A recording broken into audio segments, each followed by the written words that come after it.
नमो अरिहन्ताणम् नमो सिद्धाणं नमो आयिरीयाणम् नमो वज्रायाणम् नमो लोये सव्यसाऊणम्। हे सुपंच नमो यारो सब पावपनाशनो मंगलाणं च सव्येसिं परमं होई मंगलम्। चत्तारि मंगलम् अरिहंता मंगलम् सिद्धा मंगलम् साहु मंगलम् केवली प्रणतो धम्मो मंगलम्। चत्तारि लोकोत्तमा अरिहंता लोकोत्तमा सिद्धा लोकोत्तमा साहु लोकोत्तमा केवली प्रणतो धम्मो लोकोत्तमो। चत्तारि शरणं प्रपद्यामि अरहन्ते शरणं प्रपद्यामि सिद्धे शरणं प्रपद्यामि साधु शरणं प्रपद्यामि केवली प्रणतं धम्मं शरणं प्रपद्यामि। मोक्षमार्गस्य नेतारं भेतारं कर्मभुभृतां ज्ञातारं विश्वतत्त्वानां वन्दे तद्गुणलब्धे वन्दे तद्गुणलब्धे। तत्वार्थ सूत्र महाशास्त्र के आधार से यहाँ हम तीसरे अध्याय की चर्चा आज करने वाले हैं। पहले और दूसरे अध्याय की चर्चा हमने यहाँ डलास शिविर के अवसर पर पिछले वर्ष सन 2013 में की थी और फिर उस चर्चा को आगे बढ़ाते हुए कल के सेशन में हमने चौथे अध्याय की चर्चा की और आज हमारे को यहाँ चर्चा तीसरे अध्याय के संदर्भ में करनी है। तो इस तरह से तत्वार्थ सूत्र पहले से लेकर के चौथे अध्याय तक ये चर्चा अपनी यहाँ पूर्ण हो जाएगी, है ना।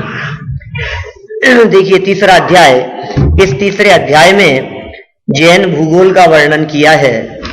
वैसे मैंने कल आपको ये कहा था कि जैन दर्शन में भूगोल नाम की कोई चीज नहीं है, लेकिन फिर भी पृथ्वी कैसी है, धरती पर कौन रहता है, कहाँ रहते हैं, उसकी संरचना किस प्रकार की है, इन सब बातों का वर्णन यहाँ बहुत विस्तार से किया गया है। सबसे पहले चर्चा प्रारंभ की है अधोलोक से, माने अधोलोक कैसा है, अधोलोक का क्या स्वरूप है। अधो माने जो नीचे है, लोक की संरचना यहाँ बतला रहे हैं। देखिए पेज बदलिए आप, सबसे पहले ही जब आप पेज बदलेंगे तो आपको ऊपर लिखा हुआ दिखेगा तृतीय अध्याय। यहां से हम बात प्रारंभ कर रहे हैं। सूत्र बोलता हूं मैं। रत्न शर्करा वालुका पंक धूम तमो महातमः प्रभा भूमेयो घनांबु वाताकाश प्रतिष्ठा सप्ताधोध है। क्या कहा? रत्न शर्करा वालुका, ये सब नाम है, 7 नरकों के नाम हैं। ये नरक पृथ्वियों के नाम बतलाए गए हैं। इन नामों को जान लेना भी अपने आप में बहुत जरूरी है, क्योंकि नामों को नहीं जानने से भी कई बार कई तरह की मिसअंडरस्टैंडिंग खड़ी हो जाती है। मुझे याद आता है एक प्रसंग, एक महात्मा जी कहीं प्रवचन व्याख्यान देकर वे जा रहे थे रास्ते से और उन्होंने अपनी सभा में आई हुई एक महिला को एक आलू के ठेले पर आलू खरीदते हुए देखा। लगा ये गजब हो गया, अभी तो मेरा प्रवचन सुनकर के आ रही हैं और यहाँ आलू के ठेले पे आलू खरीद रही हैं। उनसे रहा नहीं गया तो महात्मा जी ने उस महिला से कहा कि अरे बहन ये क्या कर रही हो, क्या रत्न प्रभा जाने की तैयारी कर रही हो? वो कुछ समझी नहीं और बड़े विनम्र शब्दों में उसने कहा, महात्मा जी कैसी बात करते हैं, रत्न प्रभा जैसी जगह पर तो आप जैसे महात्मा ही जा सकते हैं। क्या है रत्न प्रभा? पहले नरक का नाम, नरक का नाम है रत्न प्रभा। यहां हमें नाम का मालूम चलता है। सबसे पहला शब्द दिया रत्न, ये नरक पृथ्वी का नाम है। दूसरा है शर्करा, शर्करा माने शक्कर, शक्कर के समान। फिर बालुका, फिर पंक, धूम, तमह और महातमह, प्रभा, प्रभा माने रोशनी, भूमियों की, माने जो नरक की जो भूमियां हैं वो 7 भूमियां हैं। ये जो चित्र आपको सामने दिखाई दे रहा है ये लोक का चित्र है। इसमें लोक की रचना बतलाई गई है। जनरली हम जब भी लोक की चित्र या रचना देखते हैं तो सिर्फ फ्रंट चित्र देखते हैं। हम हमेशा सिर्फ ये देखते हैं।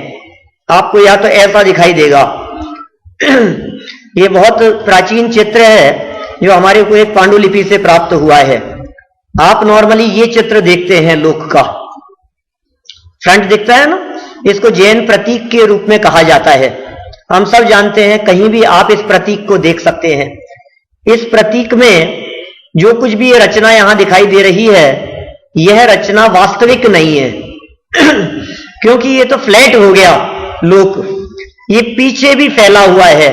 तो एक्चुअल पोजीशन यदि हम देखते हैं तो वो स्थिति बनेगी ये, माने बैक साइड में भी ये लोक फैला हुआ है,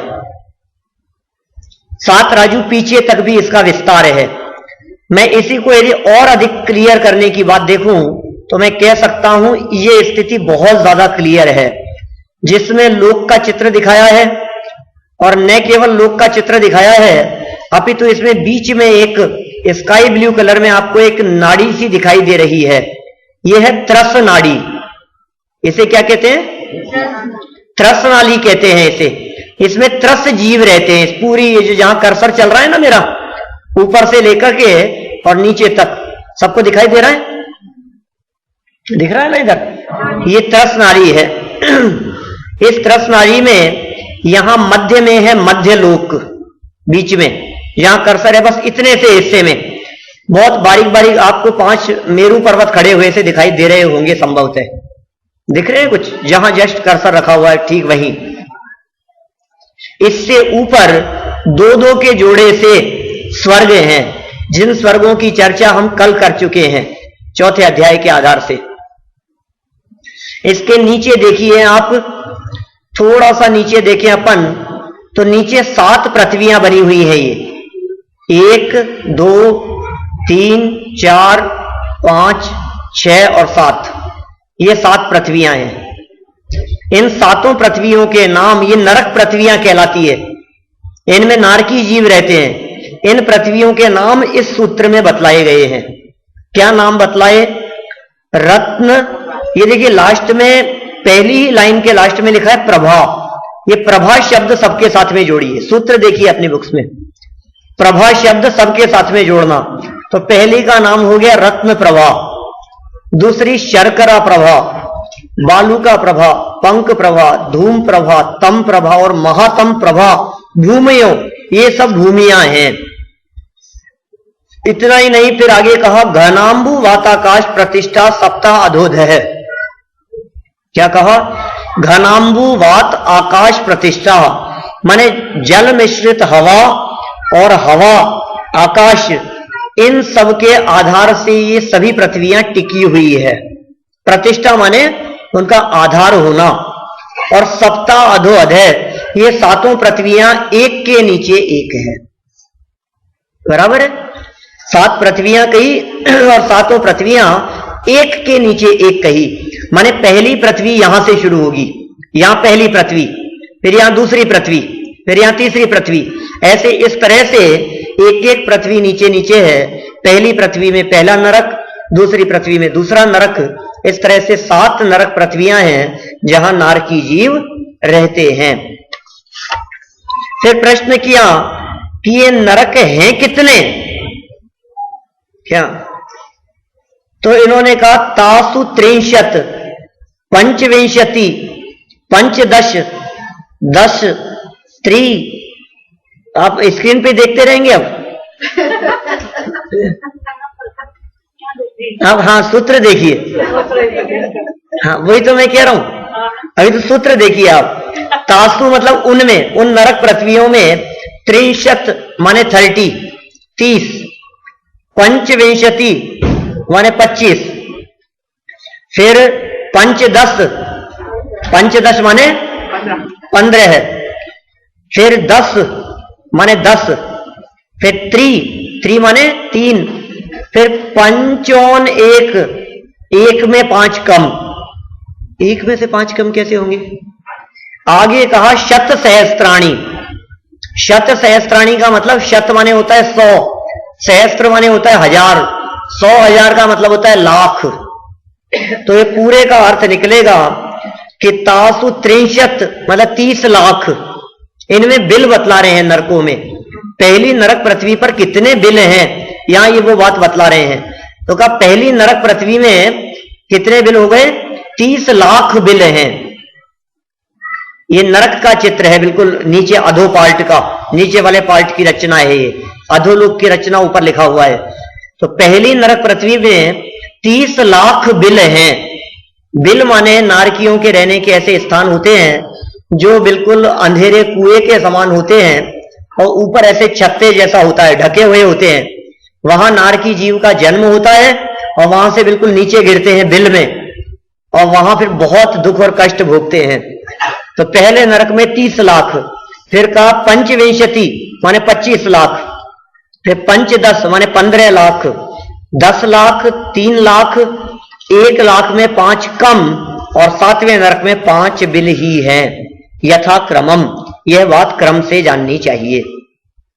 फिर आगे जाकर के कहा इन्होंने कि नारका नित्या शुभ तरलेश्या परिणाम देह वेदना विक्रिया। तीसरे सूत्र की तरफ आप आ जाइए। नरक गति के जीवों के चर्चा करते हुए यहां इन्होंने दुख बतला दिए नारकी जीवों के, माने आगे 3 सूत्रों में नारकी जीवों के सिर्फ दुख बतलाए गए हैं। उन नारकी जीवों के किस प्रकार के दुख होते हैं देखिए आप। क्या कहा? नित्य अशुभतर लेश्या, लेश्याएं बहुत अशुभ है, परिणाम बहुत खराब है, देह की अत्यंत वेदना है और अशुभ ही विक्रिया है। परस्परोदीरित दुखा, आपस में एक दूसरे को दुख देते रहते हैं। संक्लिष्टादीरित दुखाश्च प्राक चतुर्थ्या, चौथे नरक से पहले संक्लेश परिणाम वाले असुर कुमार जाति के देव हैं, वो उनको दुख देते रहते हैं। देखिए किस प्रकार के नरकों के दुख हैं, जैसे वज्राग्नि में पकाना, नारकियों के दुख हैं ये। इनके चित्र आप सामने देख सकते हैं। करोत से चीरना, नारकी जीव को लिटाते हैं और हाथ में आरी लेकर के उसको काटते हैं। ये सब सप्त व्यसन में जो लोग पारंगत होते हैं, व्यसनों में लीन रहने वाले होते हैं, जिन्हें खान पान आदि का विचार विवेक नहीं होता, उन्हें आगामी काल में नरकों में जाकर इस प्रकार की वेदना भोगनी पड़ती है। पीप के कुंड में आंखें निकाल देना, नेत्रों का दुरुपयोग जिनके जीवन में होता है उनके आंखें निकाल दी जाती है, नेत्र निकाल दिए जाते हैं उनके। इसी तरह से शरीर का छेदन भेदन, आपने इस तरह के दुखों की चर्चा वहां पढ़ी होगी अपने कौन से उसमें 6 डाला में, 6 डाला की पहली ढाल में 4 गति के दुखों का वर्णन किया है। तो वहां इस तरह की चर्चा अपने को पढ़ने सुनने देखने को मिलती है। इसी तरह से लड़ना नहीं चाहते और फिर भी लड़ने लग जाता है। कषायों का स्वरूप ही कुछ इसी प्रकार का है। स्वयं लड़ना नहीं चाहता, मारपीट करना नहीं चाहता, इच्छा नहीं होती, लेकिन अंदर में तीव्र कषायें इतनी होती है कि वो स्वयं ही लड़ने लग जाता है। कभी सूली पर चढ़ा देते हैं, कभी आंखें फाड़ देते हैं, निकाल देते हैं।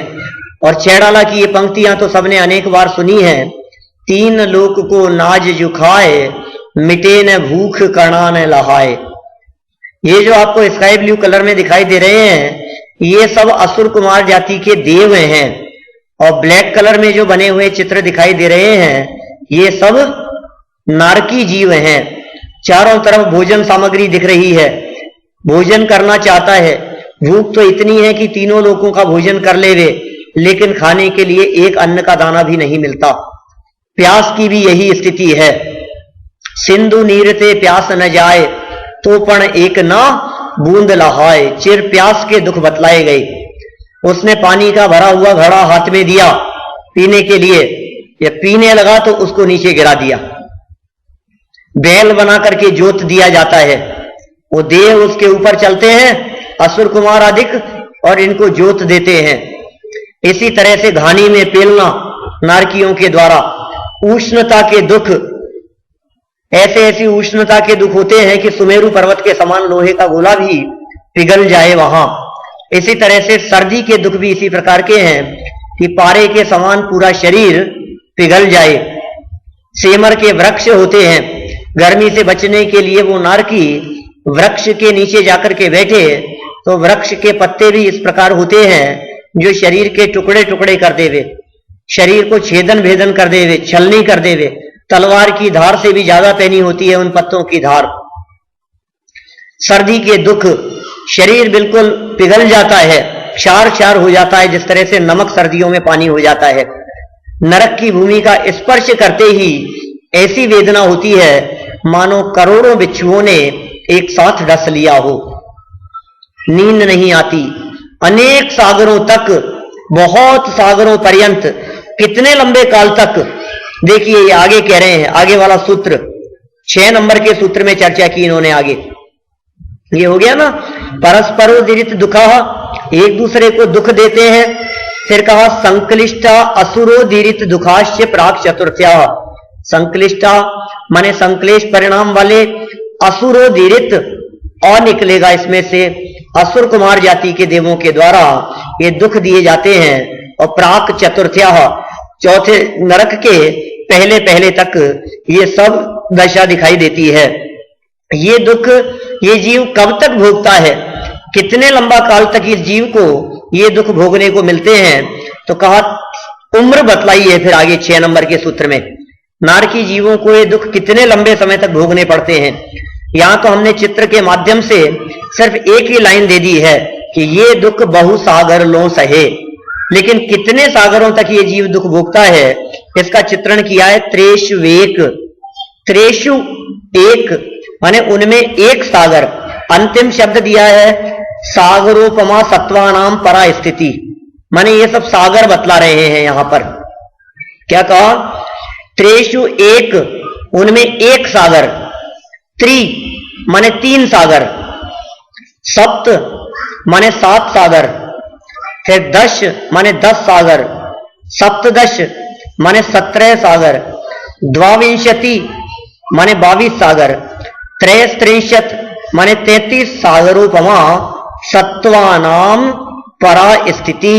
ये नारकी जीवों को इस प्रकार के दुख सागरों पर्यंत बहुत लंबे काल तक भोगने पड़ते हैं। ये वहां की नारकियों की उत्कृष्ट स्थिति है। मैं भी आप लोगों के सामने सागर की चर्चा नहीं करना चाहता, क्योंकि वास्तव में सागर की चर्चा अपने आप में बहुत विशाल और विस्तृत चर्चा है। इतनी बड़ी चर्चा है कि एक सागर में असंख्यात वर्ष होते हैं। नारकी जीव मिनिमम से मिनिमम नरक गति में जावे तो 10,000 वर्ष के लिए वहां जाता है। माने नरकों के दुख कम से कम 10,000 वर्ष तक भोगने होते हैं, और अधिक से अधिक उत्कृष्ट आयु बतलाई गई है 33 सागर की। इस तरह से ये नरक का प्रकरण यहां इन्होंने पूर्ण किया। फिर देखिए आगे, नरक से हम बाहर निकलते हैं, क्योंकि ज्यादा लंबे काल तक नरक में रहना अच्छा नहीं है ना? रहना भी नहीं चाहते हम लोग, जाना ही अच्छा नहीं है।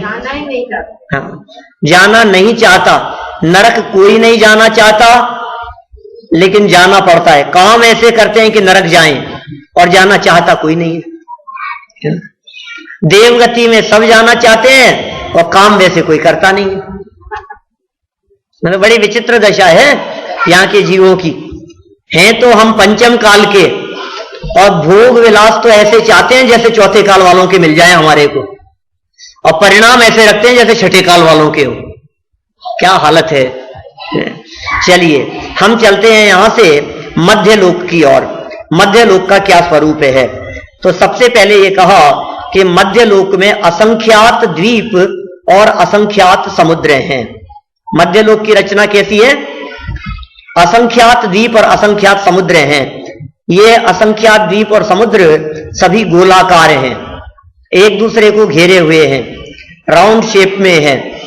सबसे सेंटर में जम्बू द्वीप है, फिर उसे घेरे हुए समुद्र है, लवण समुद्र, फिर और उसको घेरे हुए धातकीखंड द्वीप है, फिर उसे घेरे हुए समुद्र है, फिर उसे घेरे हुए द्वीप है, फिर उसे घेरे हुए समुद्र है। इस तरह से असंख्यात द्वीप और असंख्यात समुद्र हैं। उन असंख्यात द्वीप और समुद्रों में सबसे पहले द्वीप का नाम है जम्बू द्वीप और उसमें मौजूद जो समुद्र है उससे जुड़ा हुआ उसके बाहर क्षेत्र में उस समुद्र का नाम है लवण समुद्र। यहां हम आपको जम्बू द्वीप और लवण समुद्र की रचना दिखाते हैं। देखिए ये जो रचना दिखाई दे रही है ये है जम्बू द्वीप की रचना। ये जम्बू द्वीप है और फिर कहा लवण समुद्र, तो जम्बू द्वीप को चारों तरफ से घेरे हुए लवण समुद्र है।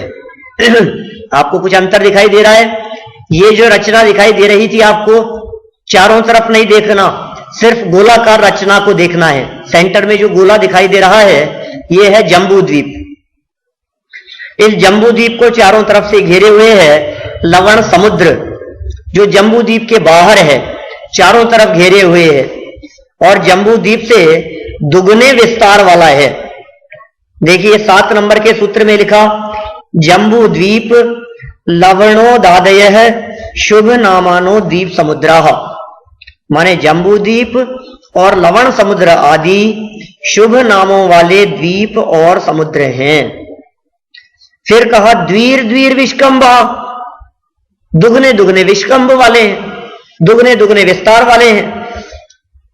पूर्व पूर्व परिक्षेपिणों वलयाकृतिय है, पहले वाले की अपेक्षा से जो दूसरा वाला है उसके बाहर वाला वो दुगने विस्तार वाला है। उदाहरण के तौर पर जो ये जम्बू द्वीप बतलाया है ना, इस जम्बू द्वीप से दुगना है लवण समुद्र और वो इस तरह की रचना है। अभी ये जो बीच में जो दिखाई दे रहा है ना आपको, ये जम्बू द्वीप है, यहां से लेकर के यहां तक दिख रहा है। ये पूरा जम्बू द्वीप है। जो अभी बड़ा चित्र अपन ने देखा था जो यहां दिखाई दे रहा है, ये भी तो दिख रहा है आपको स्क्रीन पे, ये जम्बू द्वीप। और इस जम्बू द्वीप से दुगना विस्तार है लवण समुद्र का, माने बीच में जम्बू और चारों तरफ लवण समुद्र। ये आपको जो आकृतियां दिखाई दे रही है ये लवण समुद्र के अंदर विचित्र प्रकार की आकृतियां हैं। हमने ये लवण समुद्र का चित्र बनाया है वहां इंडिया में देवलाली में लगाने के लिए ये चित्र बनाया हमने, जिसमें स्पेशल आर्टिस्ट से ये सब चित्र बनवाए गए लवण समुद्र का चित्रण करने के लिए। जिन लोगों ने वहां देखा है, अभी रिसेंट में लगा है 4-6 महीने पहले, मार्च में लगाया है अभी। तो इसमें क्या है, लवण समुद्र में वहां कुमानुष द्वीप होते हैं, अलग अलग प्रकार की आकृति वाले मनुष्य रहते हैं। कोई मनुष्य ऐसा है जो मनुष्य सींग वाला है, ये देखो ये दिख रहे हैं ना आपको, सब अलग अलग तरह के मनुष्य दिखाई दे रहे हैं। कुछ ऐसे हैं जो समझ लीजिए पूंछ वाले हैं, पूंछ वाले मनुष्य। कुछ ऐसे दिखाई देंगे आपको जिनके देखिए इसके सर पे सींग लगे, सींग बने हुए हैं।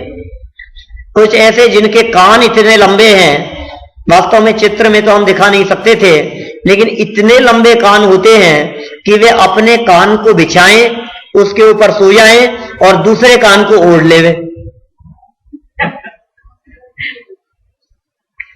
ये सब कुपात्र दान के फल में एक कुभोग भूमि की प्राप्ति होती है। माने योग्य हमने व्यक्ति को दान नहीं दिया, खोटे विषयों में उलझे हुए फंसे हुए व्यक्ति को यदि हमने दान दिया तो उसके फल में इस प्रकार की स्थिति बनती है। समझ लीजिए हमने ऐसे व्यक्ति को दान दिया जो व्यक्ति शराब पीता हो, जो व्यक्ति हमने पैसे दे दिए उसको भिखारी को और उसने ले जाकर के उससे शराब ला करके पी ली, मांस मदिरा आदि का सेवन किया है, तो उसका हमारे को इस तरह का फल मिलता है। इसी तरह से किसी को आहार आदि की प्रदान करने में भी ये सावधानी रखना चाहिए कि हमारे द्वारा दिया गया आहार विकृत नहीं होना चाहिए। देखिए देने वाले की भावना अच्छी थी, लेकिन जिसे दिया गया वो खोटे कार्य में प्रयोग लिया गया, इसलिए उसका ऐसा विरूप फल मिलता है, इस तरह का प्रतिकूल फल दिखाई देता है। चेहरे भी इसमें आप देखेंगे कुछ ऐसे हैं जिनके घोड़े जैसे मुख दिखाई दे रहे हैं। शरीर तो मनुष्यों का है और चेहरा घोड़े जैसा है, शरीर मनुष्य का है और चेहरा शेर जैसा है, चेहरा मनुष्य का है और कुत्ते जैसा चेहरा है। तो इस तरह के विविध प्रकार के शेर जैसी आकृति वाले, उल्लू जैसी आकृति वाले, बंदर जैसे मुख वाले, शरीर बाकी पूरा मनुष्य जैसा, ऐसी विकृत अवस्थाएं ये लवण समुद्र में रहने वाले जीवों की होती है। ठीक है, तो जम्बूद्वीप जितना कहा था ना, उससे दुगना विस्तार है लवण समुद्र का। यहां एक कोने से लेकर दूसरे कोने तक ये दुगना है, समझ रहे हैं आप। जम्बूद्वीप 1 लाख योजन का यहां से यहां तक, और लवण समुद्र 2 लाख योजन का यहां से यहां तक। क्षेत्रफल दुगना नहीं है, क्षेत्रफल की अपेक्षा से बात करेंगे तो 24 आ जाएंगे उसमें। आप दुगने का मतलब समझ गए ना, एक कोने से दूसरे कोने तक ही दुगनेपन की चर्चा समझना चाहिए सिर्फ। चलिए अब जम्बूद्वीप का स्वरूप समझाते हैं। जम्बूद्वीप किस प्रकार का है, जम्बूद्वीप में क्या क्या चीजें हैं और कितनी कितनी हैं। तन मध्य का मतलब उन सब के बीच में,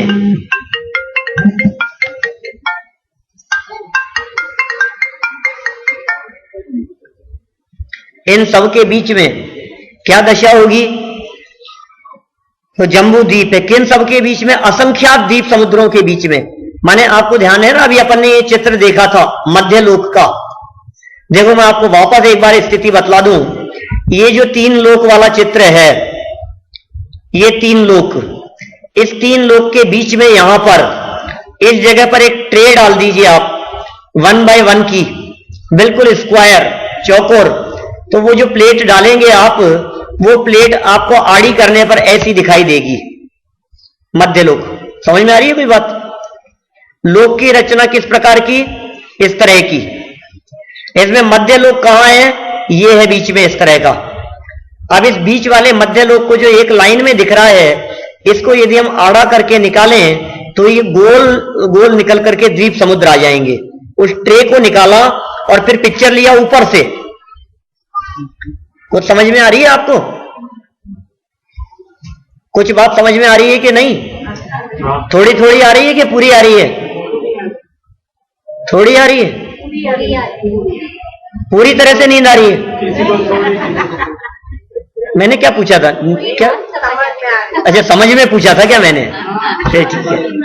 अच्छा नींद तो नहीं आ रही है ना किसी को, हाँ ठीक है। आंखें खुली रखना, नहीं तो दिखेगा नहीं कुछ। चलिए हाँ बोलिए। हाँ टॉप से यदि हम देखेंगे तो नीचे इस तरह का चित्र ये मध्य लोक का निकल करके हमारे सामने आएगा। ये मध्य लोक की इस प्रकार की रचना है। ठीक है, अब मध्य लोक की इस पूरी रचना में यहां असंख्यात द्वीप समुद्र हैं। बिल्कुल बीच वाला जम्बूद्वीप लिखा हुआ दिख रहा है क्या आपको, दिख तो सकता है जिनकी आंखें अच्छी हो, दिख रहा है ना, जम्बूद्वीप यहां लिखा हुआ। अब ये जो जम्बूद्वीप है, इस जम्बूद्वीप की हम चर्चा कर रहे हैं। वो जम्बूद्वीप कैसा है, तो वो जम्बूद्वीप इस प्रकार का है। ये जम्बूद्वीप का चित्र है, ठीक है, गोलाकार। अब कितना बड़ा है ये, तो देखिए आप, इन्होंने लिखा 9 नंबर का सूत्र, देखिए कितना बड़ा है। तन मध्य मेरुनाभिर्वृत्तो योजन शत सहस्त्र विष्कंभो जम्बूद्वीप है। क्या कहा, 1 लाख योजन विस्तार वाले इस जम्बूद्वीप में, ये जम्बूद्वीप 1 लाख योजन विस्तार वाला है।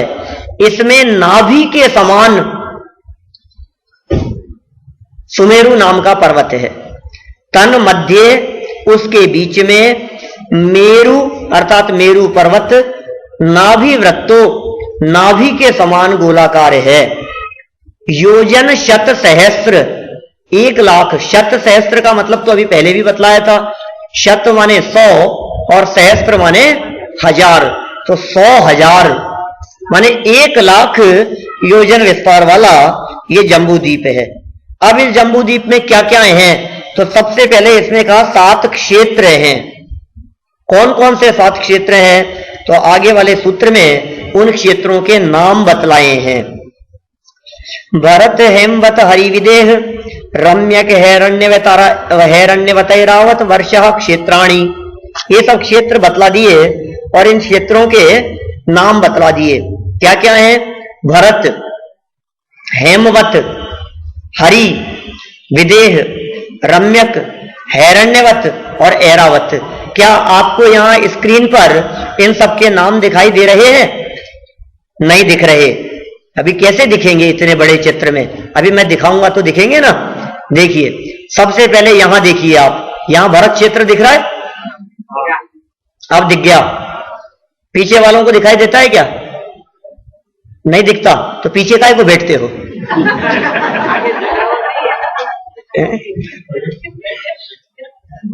आगे बैठना चाहिए, है ना? कोशिश कीजिए दिखेगा। और आगे कुछ चेयर्स और हमारे पास में खाली है, इसको कर सकते हैं और बड़ा, कंट्रोल प्रेस, इससे बड़ा नहीं होगा। ये तो चला गया।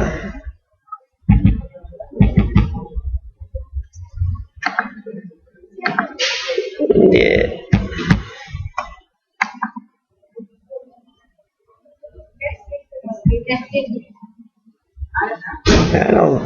वो आगे चला गया था। देखिए आप, यहां से अपन वापस आ जाते हैं पीछे। ये है जम्बू द्वीप। इस जम्बू द्वीप के अंदर सबसे पहले आ गए अपन यहां भरत क्षेत्र की तरफ, बराबर? ये भरत क्षेत्र है। पहले एक बार इसके आगे वाला सूत्र भी देख लीजिए, फिर सब बातें बिल्कुल क्लियर हो जाएगी।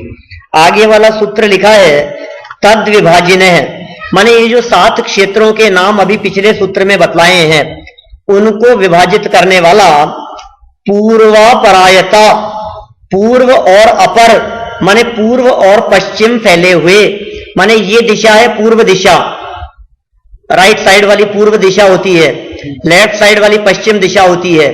ये पूर्व से पश्चिम तक फैले हुए ये पर्वत हैं, बराबर? क्या क्या पर्वत हैं? हिमवन, शब्द क्या क्या लिखे हैं? हिमवन, महाहिमवन, निषद, नील, रुक्मी और शिखरी, ये 6 पर्वत। क्या कहा? वर्षधर पर्वता, ये सब पर्वत हैं। माने 6 पर्वत बतलाए गए और 7 कहे गए क्षेत्र। वस्तु स्थिति यह है कि ये जो गोलाकार जम्बूद्वीप कहा गया है, इस गोलाकार जम्बूद्वीप में पूर्व से लेकर पश्चिम तक फैले हुए 6 महापर्वत हैं, बराबर?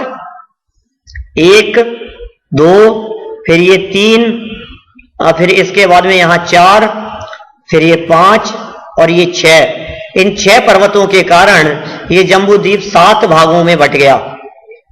इन 7 भागों में सबसे पहले भाग का नाम है भरत क्षेत्र, जिसमें हम लोग रहते हैं। ये पूरी जो रचना दिखाई दे रही है ना, हिमवन नाम का पर्वत दिख रहा है आपको? ये गोल्डन कलर का है। ये हिमवन नाम के पर्वत के दक्षिण दिशा में, या अर्ध धनुषाकार, धनुषाकार कहें इसको अपन, चक्र का आधा धनुष आकार, ये जो रचना दिखाई दे रही है, ये है भरत क्षेत्र। आपने जम्बूद्वीप और भरत क्षेत्र का नाम अनेक बार सुना है। अभी हमने यागमंडल विधान किया 1 घंटे पहले, 1.5 घंटे पहले लगभग, है ना? उस विधान में भी अभी हमने अंत में महार्घ चढ़ाते समय बोला था जम्बूद्वीपे भरत क्षेत्रे। मंत्र में ऐसा बोलते हैं ना महार्घ चढ़ाते समय, जम्बूद्वीपे भरत क्षेत्रे। तो ये पूरे द्वीप का नाम जम्बूद्वीप, और इसमें एक भरत क्षेत्र, और इस भरत क्षेत्र की भी अभी यहां चर्चा करेंगे। और उस भरत क्षेत्र में भी 6 खंड हैं, और उसमें एक छोटे से हिस्से में, जहां ये मेरा कर्सर तो बहुत बड़ा है, एक बहुत बारीक सी डॉट बीच में लगी हुई है, जो शायद आप लोगों को नहीं दिख रही होगी। दिख रही है यहां इस जगह पर? ये जितनी सी डॉट दिख रही है ना, इस डॉट में पूरा America, Australia, Africa, Asia, Europe, ये सब आ गए हैं इसमें। जैसे हम पूरी दुनिया कहते हैं, ये सब इस डॉट में आ गया है। जम्बूद्वीप की बात बराबरी नहीं, जम्बूद्वीप का भरत क्षेत्र नहीं, भरत क्षेत्र का एक बहुत छोटा सा हिस्सा, इसमें पूरी दुनिया आ गई। अब आप सोच लीजिए क्या स्थिति है दुनिया की। यह है पहला भरत क्षेत्र। इस भरत क्षेत्र के बाद में है पर्वत, जिसका नाम कहा था हिमवन पर्वत। इस पर्वत के ऊपर दूसरा क्षेत्र हेमवत क्षेत्र लिखा हुआ दिख रहा होगा यहां, फिर महाहिमवन पर्वत, फिर हरि क्षेत्र, फिर निषद पर्वत, और फिर उसके बाद में ये सबका बहुत प्रिय क्षेत्र है, जिसे जगत में विदेह क्षेत्र के नाम से कहा जाता है। बहुत जगह तो हमने ऐसा देखा है लोगों में कि विदेश क्षेत्र का नाम सुनते ही एकदम चेहरा खिल जाता है। और हमें ऐसे लगने लगता है कि विदेश क्षेत्र जाने की हमारी भावना होने लगती है। विदेश क्षेत्र में सीमंदर भगवान नजर आते हैं हमारे को। अभी जिन सीमंदर भगवान की प्रतिमा अपन ने यहाँ डलास टेक्सास मंदिर के वेदी प्रतिष्ठा पूर्वक विराजमान की, अभी सीमंदर भगवान की प्रतिमा अपन ने, वे सीमंदर भगवान इस विदेश क्षेत्र में, सुरेश जी साहब आप पूछ रहे थे ये विदेश क्षेत्र कहाँ है, कैसा है, इस विदेश क्षेत्र में और तीर्थंकर कहाँ रहते हैं, तो इस विदेश क्षेत्र में बहुत तरह की नगरियां हैं। मैं ज्यादा विस्तार से तो अभी बात नहीं करूंगा, है ना, क्योंकि विस्तार से तो मैं 6 महीने बात कर सकता हूं इसके बारे में। अभी हाँ, ये सीमंदर भगवान यहाँ, अभी मैं इतना बतला दूंगा कर्सर दिखा करके, और फिर जब यहाँ ये लैपटॉप बंद करूंगा तो फिर आप देखते रहोगे कहां दिखाया था, फिर कहां देखेंगे आप, बतलाइए। लेकिन ये विदेश क्षेत्र के भी कई विभाजन है। इस विदेश क्षेत्र के बीच में 2 नदियां बह रही है, बीच में कुछ क्षेत्र है इस विदेश क्षेत्र का। ये सब अभी चर्चाएं आने वाली है। मैं एक बार इस जम्बू द्वीप को समझा देता हूं, फिर थोड़ा फास्ट अपन पढ़ देंगे, है ना, और फिर दोबारा भी दिखाता रहूंगा चित्र में, तो समझ में आ जाएगी आपको बात। ये जो जम्बू द्वीप है, इसमें अभी हम कहां आ गए, विदेश क्षेत्र तक आ गए। इसके बाद में पर्वत है, नील पर्वत, फिर है रम्यक क्षेत्र, फिर रुक्मी पर्वत, हैरण्यवत क्षेत्र, फिर शिखरी पर्वत, और फिर उसके उधर ऐरावत क्षेत्र। कुल मिलाकर के जम्बू द्वीप में 7 क्षेत्र हैं और 6 महापर्वत हैं, बराबर। 7 क्षेत्र और 6 महापर्वत, माने 6 पर्वतों के कारण क्षेत्र 7 में बट गया, बराबर। अब भरत क्षेत्र जो है, इसमें रहते हैं हम लोग, और जैसा भरत क्षेत्र है वैसी की वैसी रचना, बिल्कुल मिरर इमेज ये यहां आ गई है सामने। ये कहलाता है ऐरावत क्षेत्र। बिल्कुल मिरर इमेज नहीं दिख रही है आपको, यहां जैसा ही उधर दिख रहा है। जैसा भरत क्षेत्र था वैसा ही ऐरावत क्षेत्र है। भरत क्षेत्र में अभी यहां पंचम काल चल रहा है अपने यहां, इसी तरह का पंचम काल यहां ऐरावत क्षेत्र में भी चल रहा है, ठीक है। जिस तरह से भरत क्षेत्र में 24 तीर्थंकर होते हैं, उसी तरह से यहां ऐरावत क्षेत्र में भी 24 तीर्थंकर होते हैं। जैसे भरत क्षेत्र के 6 खंड हैं, 6 हिस्से दिख रहे हैं, इसके बीच में एक छोटा पर्वत और 2 नदियां, इनके कारण यह भरत क्षेत्र 6 भागों में बंट गया। 1 नंबर बीच में है आर्यखंड, भरत क्षेत्र आर्यखंडे, ये आर्यखंड है, ये बीच वाला हिस्सा। इसके अलावा 5 खंड है म्लेच्छ खंड, 1, 2, 3, 4 और 5, ये 5 हैं म्लेच्छ खंड।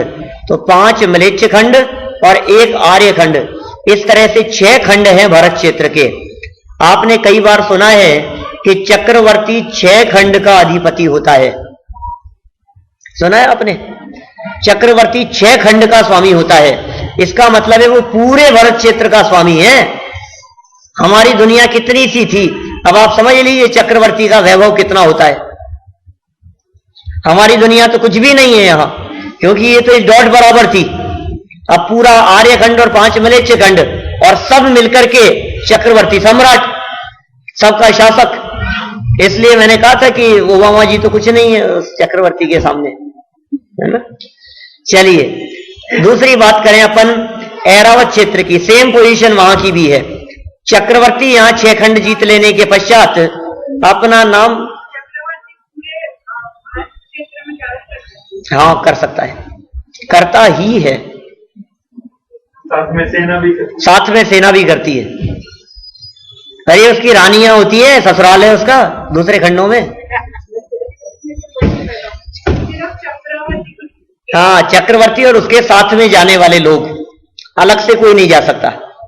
अलग से इन खंडों में और दूसरे क्षेत्रों में जाने की सामर्थ्य चारण रिद्धिधारी मुनिराजों में होती है, या फिर चक्रवर्ती की जैसे ही नारायण प्रतिनारायण आदि नारद हैं, ऐसे जो महापुरुष हैं, उनमें सामर्थ्य होती है गमन करने की, वो जा सकते हैं, ठीक है ना।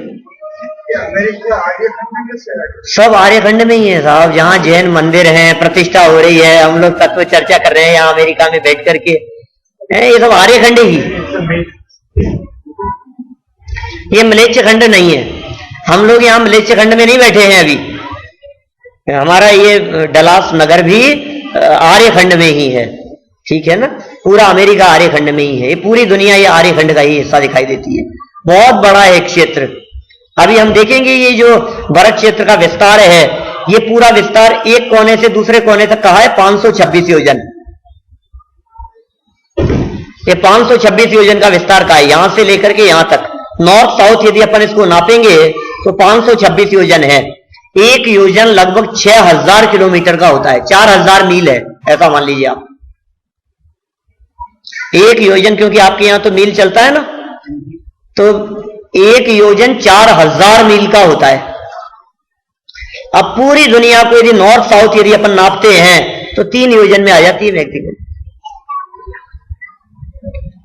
ऐसे नॉर्थ साउथ देखना है आपको। ऐसे इंडिया से यहां देखेंगे तो कितना हो जाता होगा, मेरे ख्याल से 8000 माइल करीब होता है। ऐसे नहीं, ऐसे आड़ा टेढ़ा नहीं चलना, फ्लाइट के हिसाब से नहीं चलना, रूट बदलते हुए नहीं चलना, सड़क मार्ग से ट्रेन मार्ग से नहीं देखना, बिल्कुल स्ट्रेट लाइन खींचना, तो 2.5-3 योजन में आपके पूरी दुनिया आ जाती है ऊपर से नीचे तक। और ये भारत क्षेत्र कितना बड़ा है? 526 योजन का। दुनिया 3 योजन, 2.5 योजन, 2-2.5-3 योजन के अंदर पूरी दुनिया आ जाती है। कितना बड़ा है ये। चलिए, चक्रवर्ती 6 खंड जीतने के पश्चात अपना नाम लिखता है यहां वृषभाचल नाम के पर्वत पर। ये पर्वत दिख रहा है आपको छोटा, इधर मलेच्छ खंड की तरफ, यहां ये पर्वत है, इसका नाम है वृषभाचल। इस पर्वत पर चक्रवर्ती अपना नाम लिखता है 6 खंड जीत लेने के पश्चात कांकड़ी नामक रत्न से। बीच में एक पर्वत दिख रहा है जिसका नाम है विजयार्ध पर्वत। भारत क्षेत्र के बीच में पूर्व से पश्चिम तक फैला हुआ विजयार्ध पर्वत। इस पर्वत पर चक्रवर्ती की विजय आदि होती है, इसलिए इस पर्वत का नाम विजयार्ध है। विजय अर्ध, विजयार्ध, जहां विजय आदि हो जाए। 6 खंड जीतने हैं ना, तो 3 जीत लिए और 3 बचे हैं, तो ये विजयार्ध पर्वत कहलाता है। और यहां से 2 नदियां और निकल रही है, एक का नाम गंगा और दूसरे का नाम सिंधु। ये गंगा और सिंधु नामक 2 नदियों के निकलने से और विजयार्ध पर्वत के होने से ये पूरा का पूरा 6 भागों के अंदर विभाजित हो गया। इसमें 32,000 रानियां मलेच्छ खंडों से आती है चक्रवर्ती की, 5 मलेच्छ खंडों से। 32,000 रानियां आर्यखंड से होती है और 32,000 रानियां इस विजयार्ध पर्वत के ऊपर 110 विद्याधरों की नगरियां हैं, वहां से आती है। विद्याधर मनुष्य गति के जीव होते हैं, अनेक प्रकार की विद्याएं होती है उनमें, वे विजयार्ध पर्वतों के ऊपर रहते हैं। वहां से भी 32,000 रानियां, इस तरह से 96,000 रानियां चक्रवर्ती की होती हैं। हाँ, चौथा ही काल रहता है, लेकिन चौथे के प्रारंभ से अंत तक परिवर्तन तो होता है, लेकिन प्रारंभ से अंत तक भरत क्षेत्र के अनुसार। जैसे हमारे यहाँ चौथे काल के प्रारंभ में 500 धनुष के थे ऋषभ देवादिक, और चौथे काल के अंत में महावीर भगवान मात्र 7 हाथ के रह गए, तो कितना जमीन आसमान का अंतर हो गया। ऋषभ देव की आयु 84 लाख पूर्व की और महावीर स्वामी की 72 वर्ष की। तो इस तरह के जो परिवर्तन है ये मलेच्छ खंड में होते रहते हैं। हाँ, नहीं है, नहीं है। देखिए आप, अभी ये जो 6 पर्वत कहे थे, इन 6 पर्वतों के कलर भी मैंने चित्र में वही देने के प्रयास किए हैं जो कलर एक्चुअल है। माने सबसे पहला सोने वाला, फिर चांदी का, फिर तपाए हुए स्वर्ण जैसा, फिर नीलकंठ मणि के आकार का ये नील पर्वत, फिर रुक्मी पर्वत चांदी जैसा, और शिखरी पर्वत ये स्वर्ण जैसा। इस तरह के इनमें कलर दिखाने का प्रयास किया है। ये नीचे से ऊपर तक पर्वत बिल्कुल समान विस्तार वाले हैं, दीवार की तरह है, और ऊपर शिखर बना हुआ है, और इन पर्वतों के दोनों तरफ वो रत्न जड़े हुए हैं। ठीक है, इन पर्वतों के ऊपर कुंड दिखाई दे रहे होंगे आपको, सबके बीच में जितने पर्वत हैं इन सब पर्वतों के ऊपर बीच में सरोवर बने हुए हैं। इन सब सरोवरों के नाम भी शास्त्रों में दिए हैं। पद्म सरोवर, महापद्म, तिगिच्छ, केसरी, महापुंडरीक और पुंडरीक, ये 6 सरोवर। इन सरोवरों के ऊपर मध्य में सब में कमल मौजूद है, सब में कमल हैं, और उन कमल के बीच में एक भवन है जिस भवन में देवियां निवास करती है अपने परिवार के साथ में। सबसे पहला जो ये सरोवर है जिसका नाम पद्म सरोवर कहा है, इसमें मौजूद कमल में स्थित भवन में जो देवी रहती है उसका नाम है श्री। श्री देवी यहां रहती है, श्री। श्री इसके यही नाम है सूत्र में, श्री। फिर दूसरे का नाम हरि, फिर तीसरे का नाम धृति, फिर चौथे का नाम कीर्ति, फिर बुद्धि और फिर लक्ष्मी। ठीक है ना, ये 6 देवियां हैं। हाँ, सब वैमानिक भवनवासी वगैरह होते हैं ना, वो सब मध्य लोक में रहते हैं। भवनवासी व्यंतर ये ऊर्ध्व लोक में नहीं रहते, ये भवनवासी व्यंतर यहीं रहते हैं इन्हीं स्थानों पर। अधोलोक में भी इनके स्थान है और यहाँ मध्य लोक में भी इनके स्थान है। तो भवनवासी देव हैं, व्यंतर देव हैं, सब भवनवासियों में है, ये सब इस तरह की देवियां सब। बस ये बाल तीर्थंकर का जब जन्माभिषेक वगैरह होता है तो माता की सेवा करने के लिए आती है। 56 कुमारियां, अष्ट देवियां, है ना, उनका सहयोग करने के लिए 9 महीने तक उनकी सेवा करेंगी, बालक के साथ में खेलने के लिए, और तत्व चर्चा करती हैं। यही है, बाकी और कोई महत्व ऐसे पूजने वाली नहीं है जिनको पूजना हो, है ना। कोई देवी पूजा करने योग्य नहीं है, ठीक है। भले ही घर में व्यक्ति देवियों की पूजा करते हो, कोई किसी की पूजा नहीं करे, कोई देवी पूजनीय नहीं है हमारे यहाँ, क्योंकि वीतरागता पूज्य है। देखिए ये कमल बतलाए मैंने, कमल भी क्या है, 1 योजन विस्तार वाले हैं। इन सब का सरोवरों का भी नाप बतलाया है, पर्वतों का भी नाप बतलाया है। ये सब नाप यहाँ आए हैं। माने पहला सरोवर 1000 योजन लंबा, 500 योजन चौड़ा, 10 योजन गहरा, फिर दूसरा उससे दुगना, तीसरा उससे दुगना। ऐसे ही कमल भी 1 योजन का कमल है, फिर आगे 2 योजन का कमल है, फिर 4 योजन का कमल है। इस तरह से बढ़ते बढ़ते ये सब रचना है। तो ये सारी चर्चाएं अपने यहाँ इस सूत्रों के माध्यम से आने वाली है।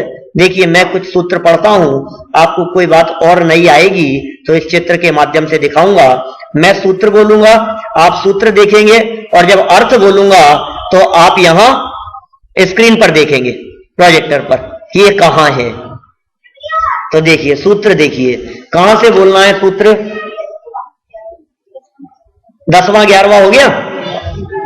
देखिए 10 नंबर के सूत्र में 7 क्षेत्रों के नाम बतलाए हैं। भरत दिख रहा है आपको, फिर हेमवत, हरि, विदेह, रम्यक, हैरण्यवत, ऐरावत, ये 7 क्षेत्र। इन 7 क्षेत्रों के लिए 6 महापर्वत तद विभाजन है, उनका विभाजन करने वाले पूर्वापरायता, पूर्व से पश्चिम तक फैले हुए। हिमवन, महाहिमवन, निषद, नील, रुक्मी और शिखरी। ठीक है, शिखरिणो वर्षधर पर्वतः। फिर आगे सूत्र देखिए 12 नंबर, हेमार्जुन, तपनीय, वैडूर्य, रजत, हेम, मयाह। ये इन पर्वतों के कलर बतलाए हैं। सबसे पहला हेम, ठीक है। फिर अर्जुन, अर्जुन माने होता है चांदी, हेम माने होता है स्वर्ण। हेम, अर्जुन, फिर तपनीय, तपाए हुए स्वर्ण के समान। फिर वैडूर्य, नीलमणि, फिर रजत और हेम मयाह। ये सब पर्वत इन रंगों वाले हैं, ठीक है। कहीं कहीं तो ऐसा भी प्रयोग मिलता है कि ये वास्तव में इनके रंग नहीं है, ये पर्वती सोने चांदी के हैं। क्योंकि यहां जो मयाह शब्द का प्रयोग किया है ना, उससे ऐसा अर्थ भी निकलता है। हेम, अर्जुन, तपनीय, वैडूर्य, रजत, हेम, मयाह, सोने मय है ये पर्वत। हमें आश्चर्य इसलिए लगता है कि हमें सोना बहुत कीमती दिखता है, हमारे पास में नहीं है ना, इसलिए 2-4 किलो सोने की बात करें तो भी हमारे को आश्चर्य सा लगता है। लेकिन भाई ये सोने के पर्वत हो सकते हैं, दुनिया है, उसमें क्या बाधा है। इतना ही नहीं, आगे वाले सूत्र में तो कह दिया, मणि विचित्र पार्श्वा ऊपरी मूले च तुल्य विस्तारा। इन पर्वतों के दोनों तरफ मणियां जड़ी हुई है। क्या ये पर्वत कैसे हैं? जिन पर्वतों के दोनों तरफ ऊपर से नीचे तक समान विस्तार वाले और पार्श्व भाग में मणियां जड़ी हुई है। फिर आगे चल करके कह दिया, इन पर्वतों के माथे पर 6 सरोवर हैं, उनके नाम बतलाए हैं आगे वाले सूत्र में। पद्म, महापद्म, तिगिच्छ, केसरी, महापुंडरीक, पुंडरीका, हृदास्ते, शामुपरी। माने इससे हिम्मन पर्वत के ऊपर, सब क्रम से लगाना, हिम्मन पर्वत के ऊपर पद्म सरोवर, फिर महाहिम्मन के ऊपर महापद्म सरोवर, फिर निषद पर्वत के ऊपर तिगिच्छ सरोवर, नील पर्वत पर केसरी सरोवर, फिर रुक्मी पर्वत के ऊपर, रुक्मी पर्वत के ऊपर क्या नाम आएगा?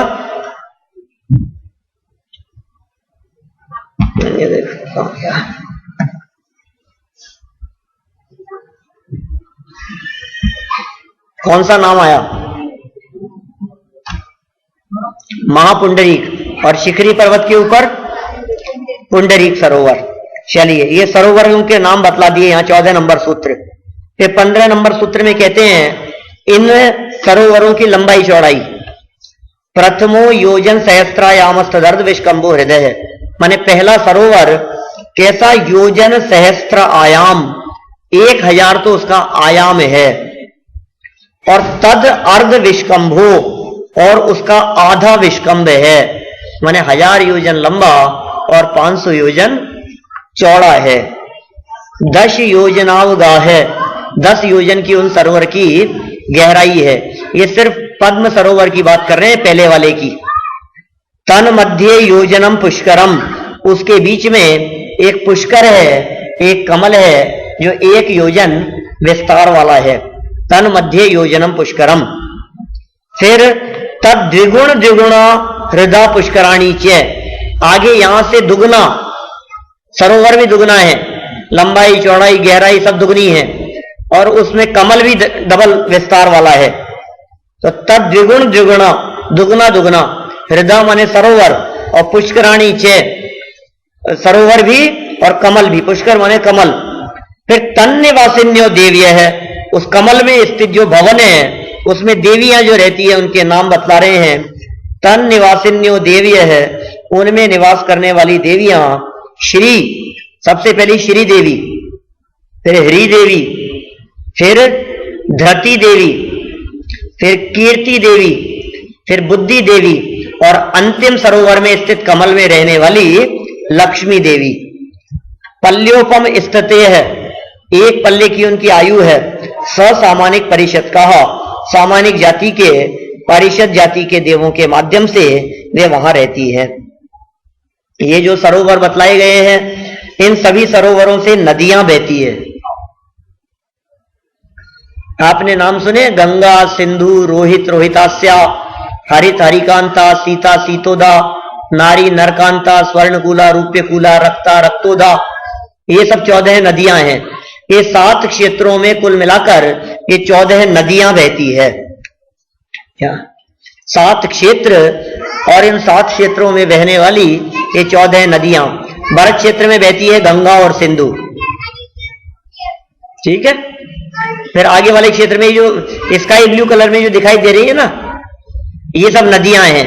हरित हरिकांता नदी है, ये बीच में जो ग्रीन कलर की है, और बाकी सब ये पानी का रंग आपको दिखाई दे रहा है, बहती हुई नदियां। ये सीता, सीतोदा, नारी, नरकांता, स्वर्णकूला, रूप्यकूला, और रक्ता और रक्तोदा। इस तरह से ये सब 14 नदियां हैं। यही नाम आगे वाले सूत्र में बतलाए हैं। देखिए, नहीं है ये, वो तो गंगा का नाला है। कितना सा है वो तो, हाँ हमने बता दिया ना, वो तो बिंदु है बीच में। पूरी दुनिया तो वहां आ गई है, तो बहुत छोटे से हैं वो। ये जो अपन ने नदियां कही है ना, अभी आगे देखेंगे, इनकी 14,000 सहायक नदियां हैं। गंगा नदी की, सिंधु नदी की, माने इस गंगा नदी में से 14,000 नदियां निकली है। अब उनमें से कोई एक आध नदी निकलती हुई बहती हुई होगी कोई, ये जो अपने को दिखती है गंगा आदि, ऐसा होगा। देखिए सूत्र, गंगा, सिंधु, रोहित, रोहितास्य, हरित, हरिकांता, सीता, सीतोदा, नारी, नरकांता, स्वर्ण, रूप्यकूला, रक्ता, रक्तोदा, सरितस तन मध्यगाः। माने उन सब पर्वतों के ऊपर से, है ना, सरोवर जो है, उन सरोवरों से ये नदियां बहती है जो सब क्षेत्रों में बहती है। द्वयोर द्वयो पूर्वा पूर्वगाह, ये 14 नदियों के नाम जो पिछले सूत्र में बतलाए हैं, ये दो दो के जोड़े से हैं। गंगा सिंधु का एक जोड़ा, फिर रोहित रोहितास्या का दूसरा जोड़ा, गंगा सिंधु रोहित रोहितास्या, फिर हरित हरिकांता, फिर सीता सीतोदा एक जोड़ा। तो इस तरह से ये सब जोड़े से है। और कहा पूर्वा पूर्वगाह, पहले वाली पूर्व दिशा में बहती है, माने गंगा पूर्व दिशा में है, सिंधु पश्चिम दिशा में है। ठीक है। फिर रोहित पूर्व दिशा में है, रोहितास्या पश्चिम दिशा में है। इसी तरह से आगे बढ़ते हुए विदेश क्षेत्र में सीता नदी पूर्व दिशा में और सीतोदा नदी पश्चिम दिशा में है। ऐसा है। शेषास्त्व परगाह, पहले वाली पूर्व दिशा में, और शेषास्त्व परगाह, उससे दूसरी वाली जो है वो उसके विपरीत दिशा में, माने पश्चिम दिशा में बहती है। फिर देखिए ये 23 नंबर के सूत्र में इनकी सहायक नदियों की बात कर दी।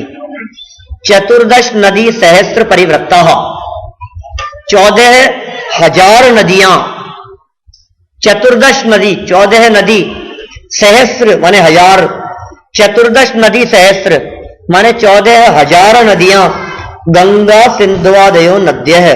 परिवृत्ता, परिवृत्ता माने परिवार नदियां, ये 14,000 उनकी परिवार नदियां हैं जो सहायक नदियां हैं गंगा सिंधु आदि की।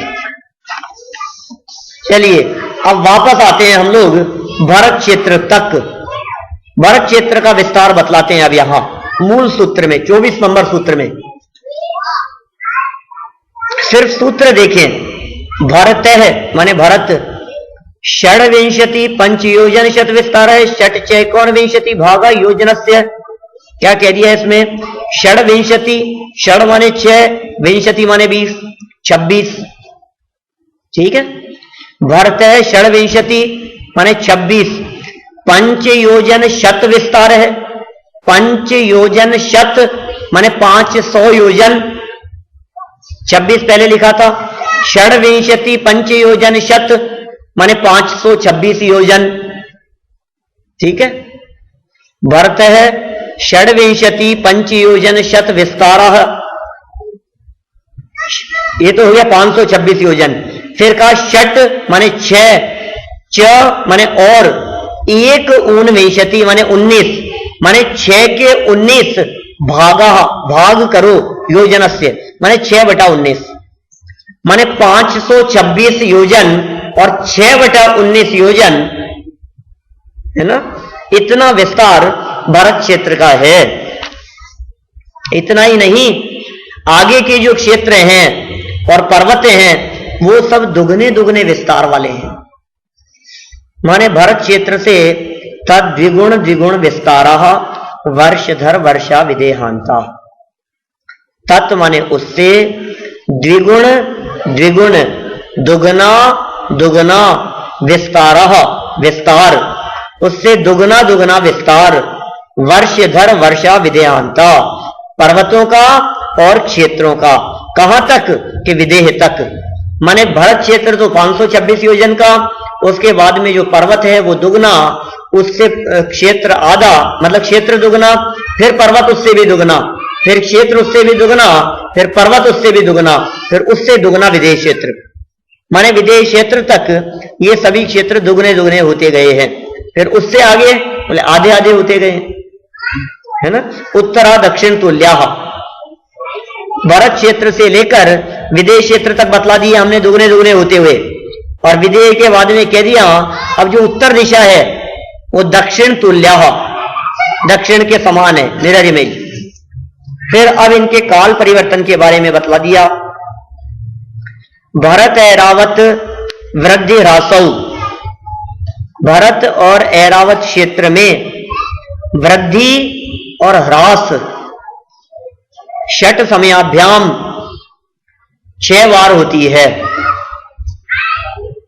उत्सर्पिण्य अवसर्पिणीभ्याम, भरत ऐरावतियोर वृद्धि ह्रासौ षट समयाभ्याम उत्सर्पिण्य वसर्पिणीभ्याम।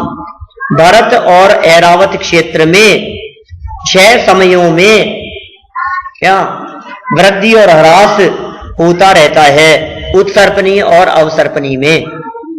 माने ये छह प्रकार के काल हैं जो काल परिवर्तन भरत और ऐरावत क्षेत्र में ही होता है। उस उत्सर्पणी काल होता है तो सब चीजों की वृद्धि होती चली जाती है, अवसर्पणी काल होता है तो सब चीजों की ह्रास होता हुआ चला जाता है। क्या माने बोलिए?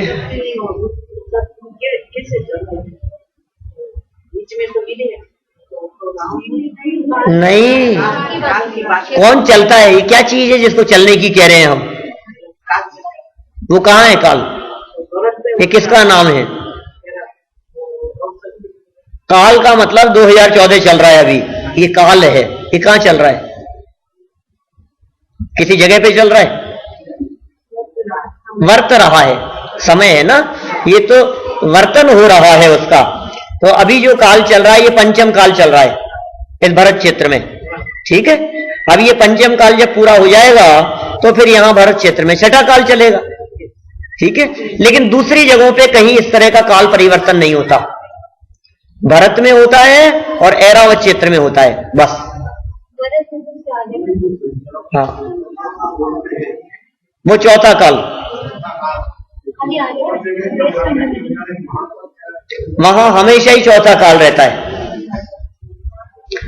भरत और ऐरावत क्षेत्र है ना, देखिए भरत क्षेत्र है ना, यहां भरत क्षेत्र में हमेशा चौथा काल रहता है। इसके जस्ट अपोजिट मिरर इमेज कही थी मैंने ऐरावत क्षेत्र की, यहां भी हमेशा नहीं, भरत क्षेत्र में हमेशा चौथा नहीं, सॉरी हमेशा चौथा बोला क्या मैंने? हाँ, छह काल है भरत क्षेत्र में। इसी तरह से ऐरावत क्षेत्र में भी 6 काल परिवर्तित होते हैं। बीच में जो विदेश क्षेत्र है यहां हमेशा चौथा काल रहता है। क्या बीच में विदेश क्षेत्र है ना, चौथे काल जैसे परिवर्तन, चौथे काल जैसी संरचना हमारे यहां जैसा चौथा होता है वैसा वहां तीर्थंकर होते हैं। भरत क्षेत्र में 24 तीर्थंकर होते हैं, विदेश नहीं, वहां विद्यमान 20 तीर्थंकर है ना। हाँ, अपन बोलते हैं ना विद्यमान श्री 20 तीर्थंकर सिद्ध प्रभु के गुण गाऊं, समुच्चय पूजन में बोलते हैं अपन। वो विद्यमान 20 तीर्थंकर कहां है? उन विद्यमान 20 तीर्थंकरों में पहले तीर्थंकर कौन है? अभी जब अपन ने नीचे सिमंदर भगवान विराजमान किए तो मेरे से किसी व्यक्ति ने कहा ऐसा कि ये कौन से भगवान है? हमने तो उनका नाम नहीं सुना कभी भी। मैंने तो कहा, अभी किसी ने पूछा मेरे से कौन से, फिर मैंने जब नाम बतलाया उन्होंने कहा एक बार फिर बतलाना क्या नाम बोला आपने? उन्होंने कभी सिमंदर का नाम भी नहीं सुना था। ये सिमंदर भगवान यहां विदेश क्षेत्र में मौजूद हैं। सुरेश जी साहब को बहुत देर से जानने की जिज्ञासा हो रही है कि बता तो रहे नहीं हो कहां रहते हैं इसमें। आपको चलना है वहां, तो रिजर्वेशन करना है, आपको रिजर्वेशन करवाना है विदेश क्षेत्र में। नहीं, मेरी इच्छा के ऊपर नहीं, आपकी इच्छा पर है, आपकी इच्छा है वहां। अच्छा, क्या करूंगी जी वहां जाके? दर्शन बस। तो यहां हम किसकी वाणी सुना रहे हैं आपको? और यहां मंदिर में किसके दर्शन करते हैं आप? आपको लगेगा नहीं साहब बहुत फर्क है, कहां तो तीर्थंकर और कहां उनकी प्रतिमा है, जमीन आसमान का अंतर है। देखिए हमारे हृदय में विदेश क्षेत्र की बहुत महिमा आती है भाई, क्या? लेकिन सच में विदेश क्षेत्र की महिमा कुछ ऐसी नहीं है, क्योंकि उस विदेश क्षेत्र का स्वरूप जान ले तो फिर महिमा कुछ रहती नहीं है। सर इतना सा बात है कि वहां हमेशा चौथा काल रहता है और वहां से मोक्ष हर समय में हो सकता है, कभी भी जाएं तो, इतनी सी बात है। कुछ पूछ रहे हैं उसमें?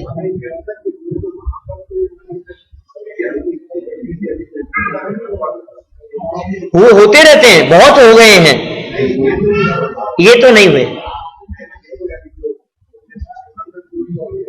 हाँ, सिमंदर स्वामी तो अभी वहां हैं, ठीक है ना, लेकिन हम लोग वहां जाएंगे तो पता नहीं सिमंदर स्वामी से मुलाकात होगी या नहीं होगी। एरिया बहुत बड़ा है। एरिया बहुत बड़ा है एक्चुअल में।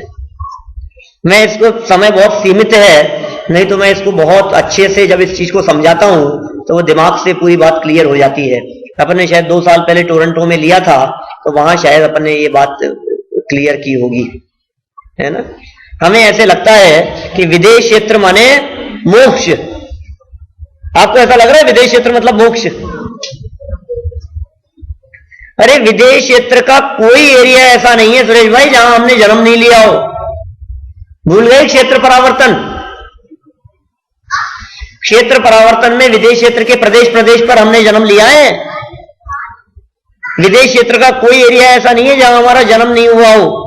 क्या होगा वहां जाकर के भी, क्या कर लेंगे वहां विदेश क्षेत्र में भी? यदि सिमंदर भगवान की दिव्य ध्वनि भी सुनेंगे तो क्या होगा?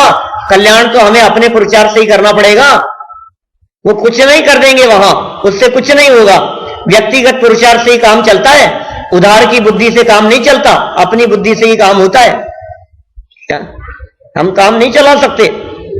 अच्छा बतलाइए, उधार की बुद्धि से बिजनेस चला सकते हो क्या? अपने में बुद्धि नहीं हो तो किसी दूसरे की बुद्धि से अपना बिजनेस चल जाएगा? नहीं चलेगा, सीधी सी बात है। तो उधार की बुद्धि से वहां काम कैसे हो जाएगा? भाई साहब विदेश क्षेत्र में भी म्लेच्छ खंड है सुरेश भाई। विदेश क्षेत्र में 32 नगरियां हैं। ये जो विदेश क्षेत्र दिख रहा है ना, ये विदेश क्षेत्र बहुत बड़ा है। क्या इस विदेश क्षेत्र के 32 खंड हैं? कैसे 32 खंड है? 2-4 मिनट समझ ही लो। अब आप, जब आप लोगों की जिज्ञासा है तो फिर अब अपन चर्चा कर ही लेते हैं उसकी, ठीक है ना। मेरे को कई लोगों के भाव ऐसे दिख रहे हैं कि साहब हमारे को अब इतना दूर तक लाए हो, आप तो विदेश क्षेत्र ले ही चलो ना। अब इतना हमने इंतजार भी किया और आप विदेश क्षेत्र नहीं ले चलो तो मन की मन में ही रह जाएगी। हाँ, फिर फ्यूचर प्लानिंग करना कि नहीं करना। ठीक, अब सिमंदर को तो यहाँ बुला लिया, अरे उनको यहाँ बुला लिया अपन ने, अपन वहां चलने जा रहे। क्या हो गया है हमारे को? कोई ठिकाना ही नहीं है। उनको यहाँ बुलाना है कि अपने को वहां जाना है। कभी कभी हम लोग भक्ति करते हैं तो ऐसी भक्ति करते हैं कि हमको भी बुला लो प्रभु सिद्धों के दरबार में। कभी तो कहते हैं प्रभु हमको बुला लो सिद्धों के दरबार में, और कभी दूसरी भक्ति लेते हैं तो कहते हैं चले आना प्रभु जी चले आना। और प्रभु भी कंफ्यूज हो जाते हैं, तू आ रहा है कि मुझे बुला रहा है? चक्कर क्या है, तू चाहता क्या है? मतलब क्लियर ही नहीं है हमारे माइंड में कि हमें वहां जाना है कि उनको यहां बुलाना है, करना क्या है। खैर चलिए, हम विदेश क्षेत्र का स्वरूप एक बार समझ लेते हैं। विदेश क्षेत्र की रचना किस प्रकार की है, वहां का क्या स्वरूप है। ये तो बीच में 2 मिनट आप लोगों की नींद उड़ाने के लिए मैंने इतनी बात कह दी, है ना। देखिए, ये विदेश क्षेत्र की जो रचना दिख रही है, दोनों तरफ तो पर्वत है। एक तरफ है निषद पर्वत, है ना, और एक तरफ दिख रहा है नील पर्वत। इन दोनों के बीच का जो एरिया है, ये एरिया है विदेश क्षेत्र। इसमें भी बीच का एक पोर्शन है जहां है सुमेरु पर्वत, और बीच में ये उत्तर कुरु और देव कुरु नाम की भोग भूमियां हैं, जिसकी भी थोड़ी बहुत चर्चा ये आगे वाले कुछ सूत्रों में आने वाली है। इसलिए इस बीच वाले पोर्शन को भी विदेश क्षेत्र नहीं कहते। जो स्क्वायर दिखाई दे रहा है ना आपको, बीच का पोर्शन उत्तर कुरु और देव कुरु वाला, इसको भी विदेश क्षेत्र नहीं कहते। इस बीच वाले पोर्शन के कारण विदेश क्षेत्र 2 भागों में बट गया, 2 हिस्से हो गए। एक हो गया पूर्व विदेश क्षेत्र, यहां लिखा है पूर्व विदेश क्षेत्र, और ये दूसरा हिस्सा हो गया अपर विदेश क्षेत्र, माने पश्चिम विदेश क्षेत्र। बराबर, 2 विदेह हो गए। एक हो गया पूर्व विदेह, दूसरा हो गया पश्चिम विदेह क्षेत्र। अब देखिए जरा वापस, ये जो पूर्व विदेश क्षेत्र है, इसमें भी बीच में एक नदी बह रही है जिसका नाम है सीता नदी। इधर नदी बह रही है, उसका नाम है सीतोदा नदी। तो पहले तो हमने 2 भाग किए थे, अब इन नदियों के कारण 2 और हो गए। पूर्व विदेह में सीता के उत्तर में ये इतना हिस्सा, और पूर्व विदेह में सीता के दक्षिण में ये नीचे का हिस्सा। बराबर, ध्यान से समझ रहे हैं ना साहब आप? सुरेश जी साहब आपसे कह रहा हूं, हाँ बिल्कुल ध्यान एकाग्र करके समझ ना आप। ध्यान करवा रहा हूं मैं यहां। हाँ, सिमंदर भगवान के नजदीक जा रहे हैं अभी धीरे धीरे अपन, अभी रास्ते में चल रहे हैं। अभी निषद पर्वत पार किया है और हमने देखा, अभी फ्लाइट ऊपर से ही देख रहे हैं अपन, और दो विदेश क्षेत्र के हिस्से दिख रहे हैं अपने को, एक पूर्व में और एक पश्चिम में। फिर एक साइड की अपन बात करते हैं सिर्फ, जैसी एक तरफ की बात करेंगे वैसी दूसरी तरफ की समझ लेना, बराबर। अब सीता नदी के कारण ये दो हिस्से हो गए, इसमें भी सिर्फ एक हिस्से की बात करते हैं, नीचे वाले की, तो ऐसा ही ऊपर वाला समझ लेना। और फिर जैसे ये होंगे वैसे इधर पश्चिम विदेश क्षेत्र हो जाएगा। अभी सीता के दक्षिण दिशा की ओर बात करो, या सीता के उत्तर की तरफ चलते हैं अपन, चलो उत्तर में है सिमंदर स्वामी, इसलिए तो सीता नदी से उत्तर में गए हम।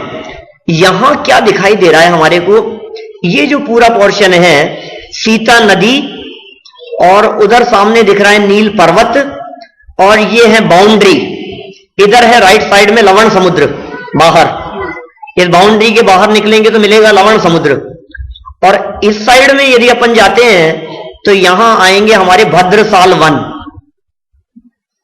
मेरू पर्वत के पास, मतलब इस बाउंड्री को क्रॉस करके। अभी ये बाउंड्री यहां और इधर की बाउंड्री, इन दोनों के बीच में 4 महापर्वत हैं, और ये है वक्षार पर्वत कहलाते हैं। 1, 2, ये 3 और ये 4 पर्वत हो गए, 4 पर्वत। समझ में आ गई इतनी बात। हमने पहले विदेश क्षेत्र के 2 हिस्से किए थे, पूर्व और पश्चिम, ठीक है। फिर पूर्व के भी 2 हिस्से कर दिए थे, उत्तर और दक्षिण। अब उत्तर वाले में हमारे को 8 हिस्से बताने हैं, 8 नगरियां होती है। तो क्या बतलाया, बीच में 4 तो हैं ये पर्वत, ये वक्षार पर्वत हैं। इन चारों पर्वतों के बीच में नील पर्वत के ऊपर ये विभंगा नाम के 3 कुंड दिख रहे हैं, जिन कुंडों में से बहुत विशाल नदियां नीचे बह रही है। ये विशाल नदी जो सीता में जाकर के मिल रही है, ठीक है।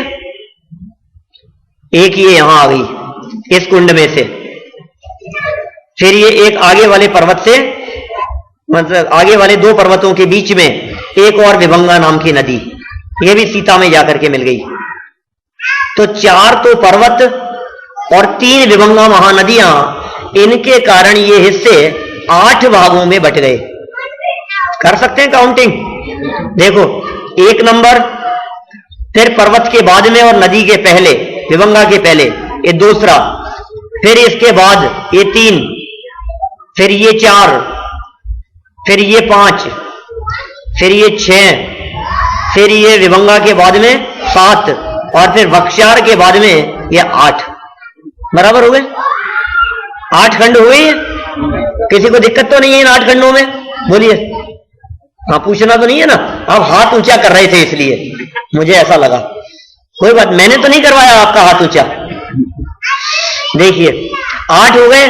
तो अब यदि आपसे ये पूछा जाए कि इन विदेश क्षेत्रों में कितनी नगरियां हैं, इस विदेश क्षेत्र में 32 हो जाएगी। अरे भाई 8 तो सीता के इधर हुई पूर्व विदेश क्षेत्र में, सीता के उत्तर में, और 8 ही होंगी सीता के दक्षिण में, 16। अब 16 यदि पूर्व विदेश क्षेत्र में है तो 16 होगी पश्चिम विदेश क्षेत्र में, 32 हो गई। अमित भाई बराबर है, कठिन तो नहीं है बात, है ना। तो 16 हो गई इधर और 16 हो गई इधर, 32 नगरियां हो गई कुल। अब इन 32 नगरियों की जो संरचना है, आंतरिक संरचना, वो बिल्कुल भरत क्षेत्र जैसी है। क्या कह रहा हूं मैं? अभी देखो, जैसे एक नगरी की बात करें अपन सिर्फ, तो ये जो नगरी है ना, इसका नाम है पुंडरीकणी नगरी। नाम दिख रहा है आपको, यहां लिखा हुआ है पुंडरीकणी।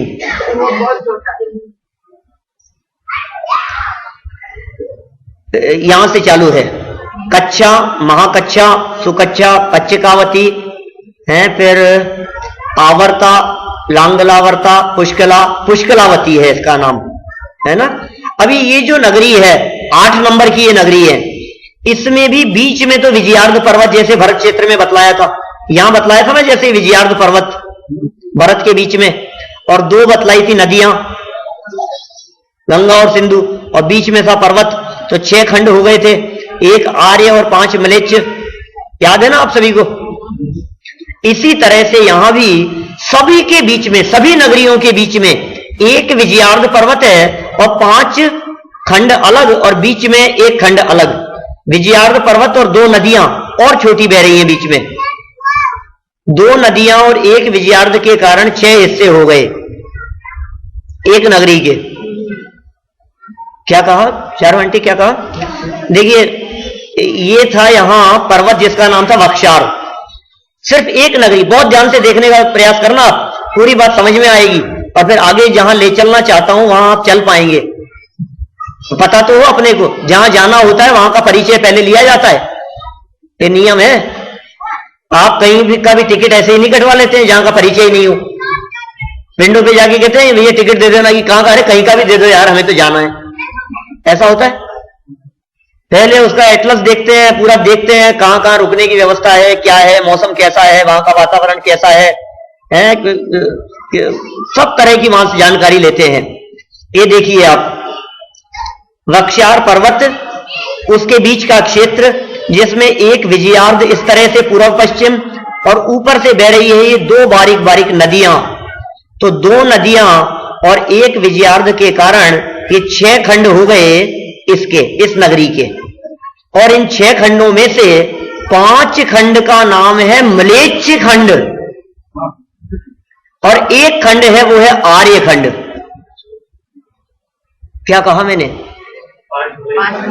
5 म्लेच्छ और एक आर्य खंड। विदेश क्षेत्र में म्लेच्छ खंडों में धर्म नहीं होता, म्लेच्छ खंडों में तीर्थंकर नहीं होते, सिर्फ आर्य खंड में तीर्थंकर होते हैं। अभी इनमें जो व्यक्ति ने एक नगरी में जन्म ले लिया वो दूसरी नगरी में नहीं जा सकता जी, क्योंकि ये बीच में जो पर्वत है ना, ये वक्षार पर्वत, ये इतने विशाल हैं और ये विभंगा इतनी विशाल हैं कि इनका उल्लंघन करके कोई व्यक्ति उस पार नहीं जा सकता। जिसने जहां जन्म लिया है वो वहीं रह सकता है। जैसा आप तीर्थंकरों की यदि हम बात करें तो इन 32 नगरियों में से तीर्थंकर सिर्फ 4 नगरियों में हैं।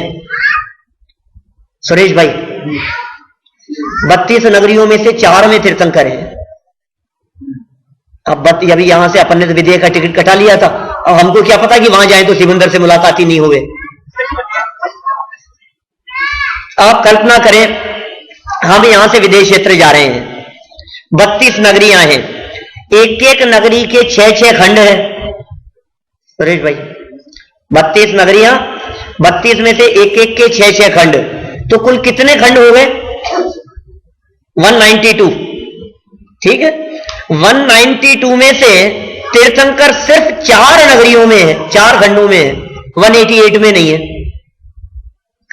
इसका मतलब जहां सिमंदर भगवान है ना, जिस नगरी में, जिस क्षेत्र में, उस क्षेत्र में हमारे जन्म लेने के चांस 2% है, 98% नहीं है विदेह में जन्म लेने के बावजूद भी,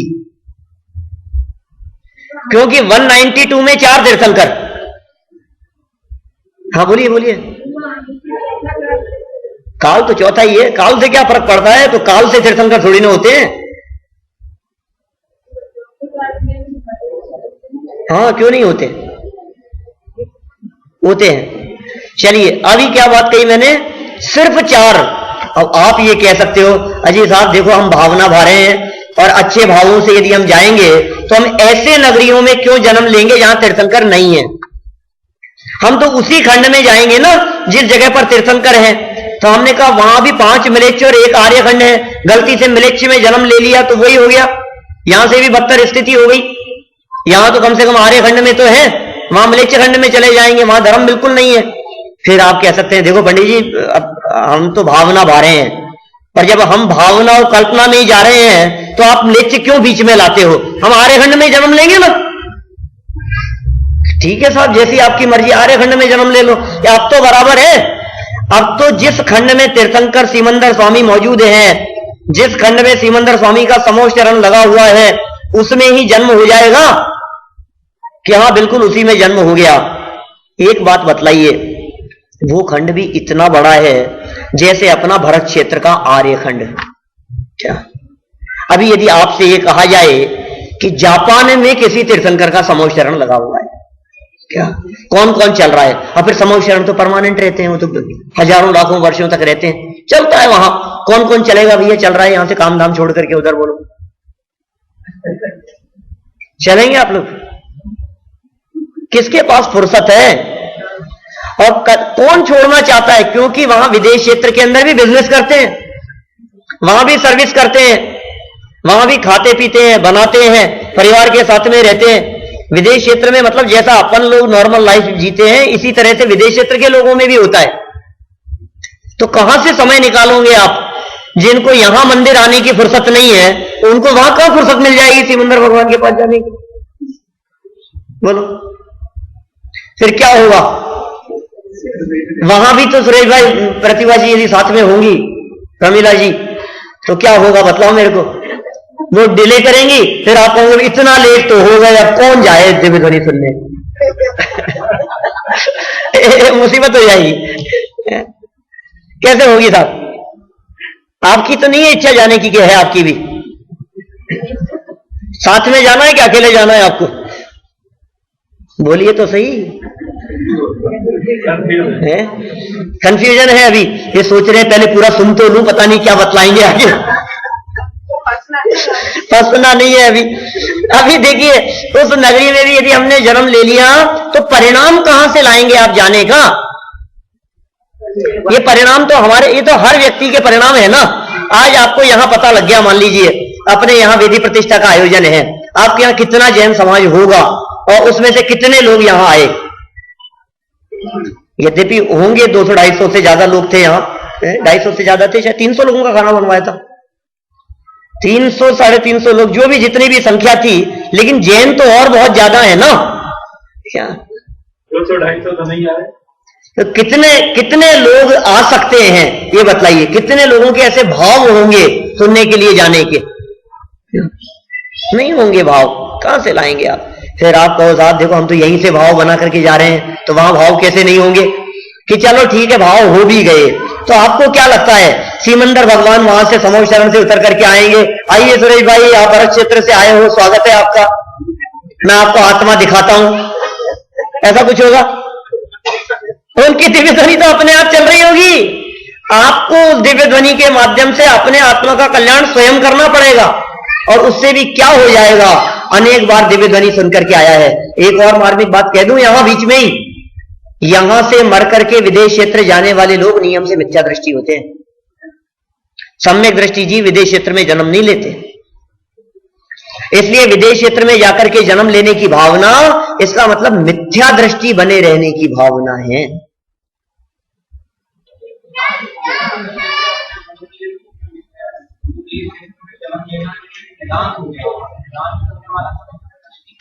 हाँ बिल्कुल सही बात है।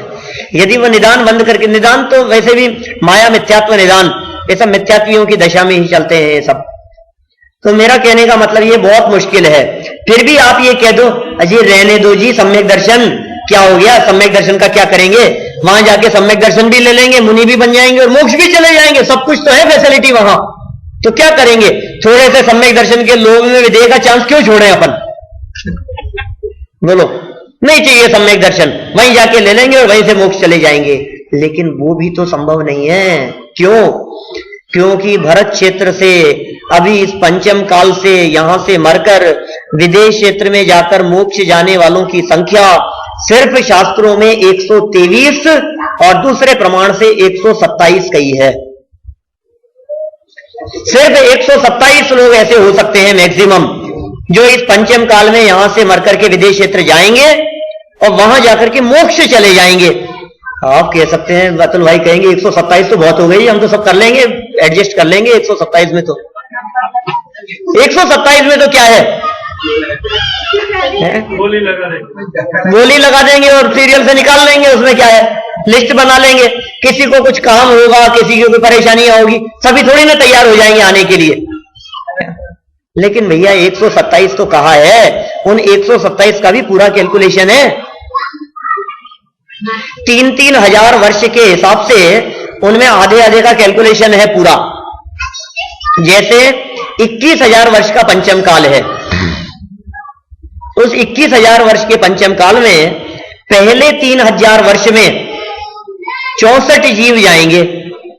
दूसरे 3000 वर्ष के काल में 32 जीव, तीसरे 3000 वर्ष के काल में 16, चौथे 3000 वर्ष के काल में 8, पांचवें 3000 वर्ष के काल में 4, छठे 3000 वर्ष के काल में 2 और सातवें 3000 वर्ष के काल में 1, और इस प्रकार टोटल आता है 127।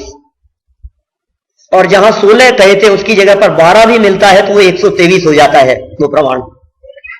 अब आप कहेंगे साहब ये 3-3 हजार वर्ष से आपने बड़ा चक्कर कर दिया, अब ये बतला दो पंडित जी एक बार कि कौन सा वाला चल रहा है अभी। तो अभी फर्स्ट चल रहा है, ये तो बहुत अच्छा है, 64 है, सबसे ज्यादा चांस है ना। तो 64 लोग जो हैं वो जा सकते हैं, वहां जाके मोक्ष जाने वाले जा सकते, क्या 64 लोग होंगे, ठीक है ना, कि चलो 64 के अंदर कर लेंगे एडजस्ट, कोई बात नहीं।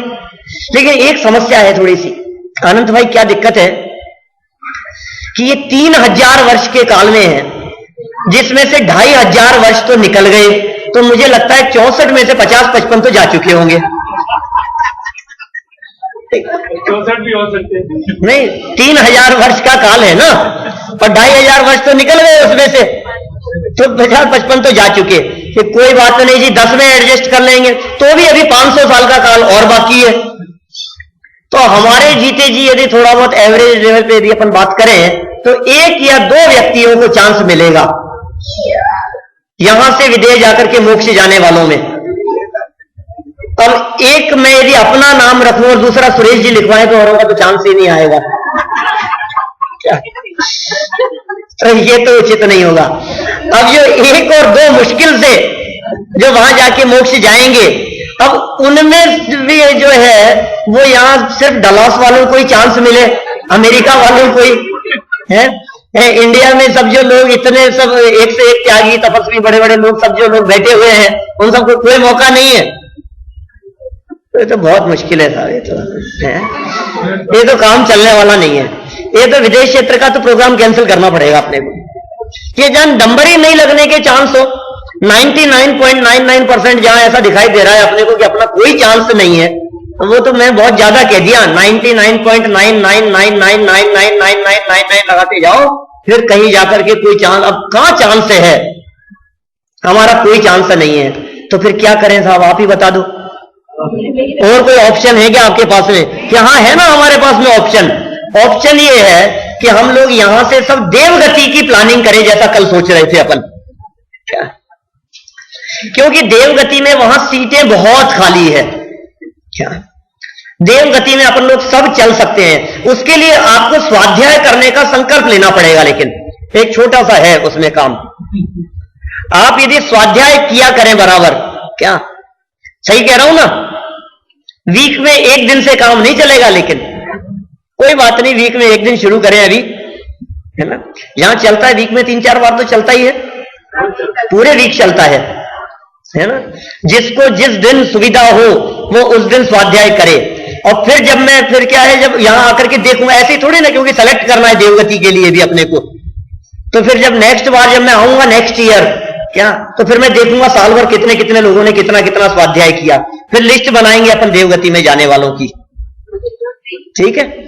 लेकिन देवगति में सबसे बड़ा प्लस पॉइंट यह है कि वहां एक तो सीटें बहुत है, सब लोग जा सकते हैं शुभ भाव और मंद कषाय के बल पर, और वहां से जब हम दोबारा लौट करके आएंगे, क्या, तो हमारे को यहां डलास में चौथा काल मिलेगा। ये क्या बुरा है, कहीं से मोक्ष चले जाएंगे, क्या, हमारा भरत क्षेत्र कौन सा बुरा है। इसलिए विदेह जाने का विकल्प छोड़िए, स्वदेह में, आत्मदेह में, आत्म प्रदेशों में आने का प्रयास कीजिए। बाहरी क्षेत्र इस जीव के सुख का हेतु नहीं है, बाहर में कहीं सुख नहीं है, अपने में आए बिना कभी सुख नहीं मिलता।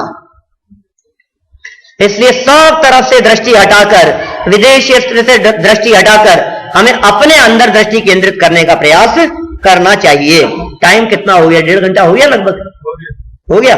देखिए मैं अब 2-4 मिनट में पूरा करता हूं आगे। नहीं अभी तक के धीरे धीरे चल रही थी, मतलब मैं तो इतना फास्ट बोल रहा था, आपको धीरे धीरे लग रही है। हाँ देखिए अभी देखो क्या कहते हैं आगे। अभी कहां तक आ गए अपन? 6 कालों तक की चर्चा हो गई। कहां? भरत और ऐरावत में। 27 नंबर सूत्र हो गया। 28 नंबर, ताभ्याम परा भूमि अवस्थितः, उसके आगे जो भूमि है वो कैसी है?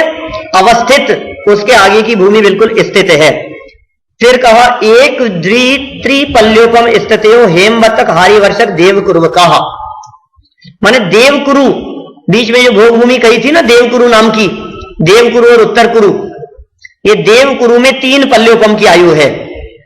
और उसके पहले हेमवत और हरि क्षेत्र में 1 पल्ले और 2 पल्ले की आयु है। हरि क्षेत्र में 2 पल्ले, हेमवत क्षेत्र में 1 पल्ले। एक त्रिपल्योपम स्थिति, स्थिति माने आयु, हेमवतक, हेमवत क्षेत्र में भरत के नजदीक वाला, हारिवर्षक हरि क्षेत्र में उससे नजदीक वाला, और फिर देवकुरु में। तथोत्तरः, उसके विपरीत भी ऐसा ही है, माने उत्तर कुरु में, रम्य क्षेत्र में और हैरण्यवत क्षेत्र में भी इसी प्रकार की आयु की व्यवस्था है। 3 पल्ले, 2 पल्ले और 1 पल्ले। कि साहब विदेह क्षेत्र में कितनी उम्र होती है? तो कहा विदेहेषु संख्येय काला, संख्यात वर्षों की आयु होती है विदेह में, माने 100, 200, 500 वर्षों की भी आयु हो सकती है, 1000, 2000 वर्षों की भी हो सकती है। शास्त्रों में 1 कोटि पूर्व तक की उत्कृष्ट आयु का उल्लेख मिलता है। फिर कहा ये भरत क्षेत्र का विस्तार है, वो कितना विस्तार बतलाया था आपने, हम जाने की सोच रहे थे, दोबारा पूछ लिया शिष्य ने, तो जवाब दिया भरत से विश्वकंभो जम्बू द्वीप से 90 शत भाग है। जम्बू द्वीप का विस्तार 1 लाख योजन था, इसमें से भरत का विस्तार 190वें भाग के बराबर है। 190 किस तरह से होते हैं मैं बतला सकता हूं, लेकिन समय का अभाव है अभी। माने 1 लाख में 190 का भाग दो तो जो संख्या आएगी वो क्या होगा? भरत क्षेत्र का विस्तार। ठीक है। द्विर्धातकी खंडे, अब ये जो भरत क्षेत्र बतलाया है, इस भरत क्षेत्र से दुगना विस्तार है धातकी खंड नामक द्वीप का।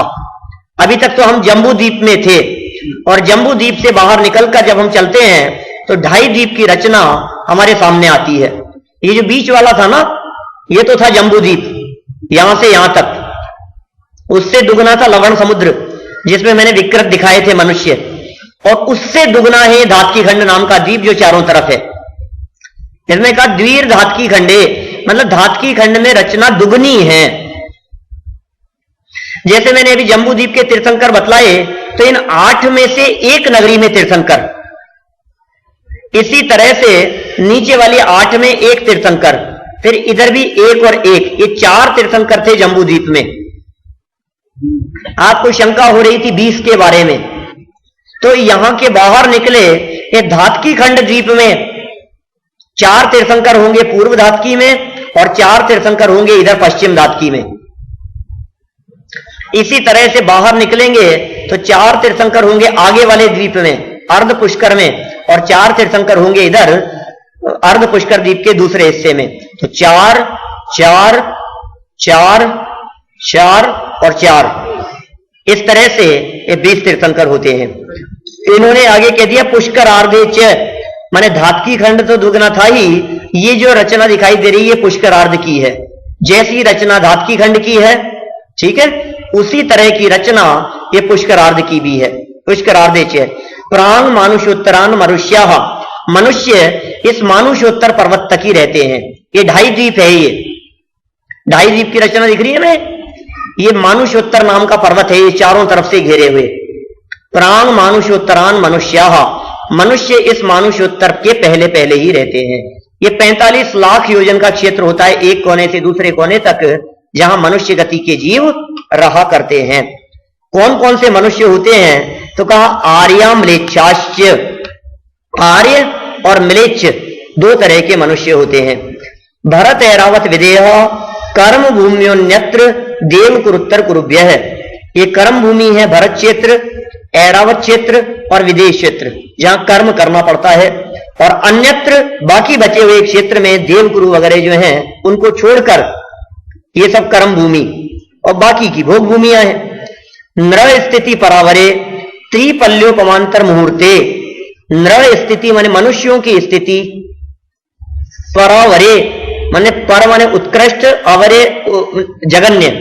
नृ स्थिति मनुष्यों की आयु उत्कृष्ट और जगन्य, त्रिपल्योपम अंतर मुहूर्ते, त्रिपल्योपम माने 3 पल्ले तो मनुष्यों की उत्कृष्ट आयु होती है भोग भूमियों में। और यहां यदि हम कर्म भूमि की अपेक्षा बात करें कहीं भी, तो मनुष्य की आयु अंतर्मूर्त है कम से कम, माने जन्म लेवे और अंतर्मूर्त में मर जावे। फिर कहा तिर्यक योनि जानाम च, और तिर्यंचों की आयु भी इतनी ही होती है, 3 पल्य और अंतर्मूर्त मात्र की ही। इस तरह से अपन ने यहाँ तत्वार्थ सूत्र के इस तीसरे अध्याय के माध्यम से अधोलोक की चर्चा की, मध्यलोक की चर्चा की, और मध्यलोक में मनुष्यों की चर्चा की, ये पूरे 2.5 द्वीप की चर्चा की। ठीक है ना। और अपन ने सारे तीर्थंकर कहाँ होते हैं ये पूरी रचना को देखने का प्रयास किया है।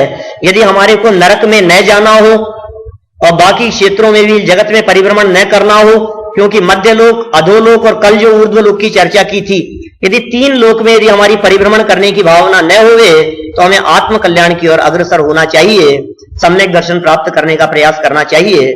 सम्यक दर्शन का क्या स्वरूप है, सम्यक दर्शन के अर्थात चौथे गुणस्थान का क्या स्वरूप है, इसकी चर्चा अभी हम लोग करेंगे ब्रेक के बाद। ठीक है ना। अभी जनवाणी स्तुति बोल करके हम चर्चा को यहीं विराम देते हैं। अगले सेशन में 1.5 घंटा अपन उसकी चर्चा करेंगे।